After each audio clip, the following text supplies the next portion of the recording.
ભૂમિ ગોંડલ છે તો આ ભાગવત ભૂમિ ગોંડલમાં દરેક માણસો ફરવાના છે અને હવે જ્યારે જશું ત્યારે અમારા એક પણ ગાડીને કોઈ એક નુકસાન નહીં થાય એની હું ખાતરી આપું છું.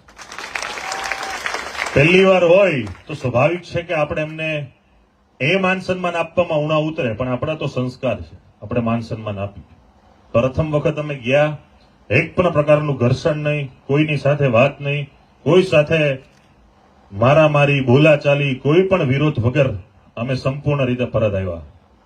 પણ હવે જ્યારે પણ જઈએ એક પણ ગાડી તો ઠીક, એક કાર્યકર્તાનો કોઈ કોલર પકડવાની તાકાત ન કરે એની પૂર્વ તૈયારી સાથે જવાના છે. કેમ કે એ જે દિવસો હતા એને સાબિત કરી બતાવ્યું કે આ ગોંડલમાં લુખાગીરી છે. આટલી બધી 500+14 અધિકારી એટલે 514 અધિકારીનો બંદોબસ્ત હતો એ દિવસે ગોંડલમાં. તો આટલી મોટી પોલીસ ફોર્સ હોવા છતાં પણ એટલી બધી લુખી ટોળકીને ભાડુઆતી જમાતો લઈ અને પોતાના કૃત્ય પાર પાડતા હોય તો વિચારો કે જે માણસ પાસે બિચારા પાસે કાયદો નથી, જે માણસ લાચાર છે, ગરીબીમાં જીવે છે, ક્યારેય બિચારો કઈ બોલી નથી શકતો, આવા પીડાતા માણસોની શું પીડા હશે એની ખાલી કલ્પના કરો. તમે એટલું બધું મીડિયા અને પોલીસ લઈને અમે આખી ટીમ સાથે જઈએ છીએ છતાં પણ એટલો બધો એમનો ખોફ છે. આ ખાલી ડર કાઢવાનો અમારો પ્રયાસ છે.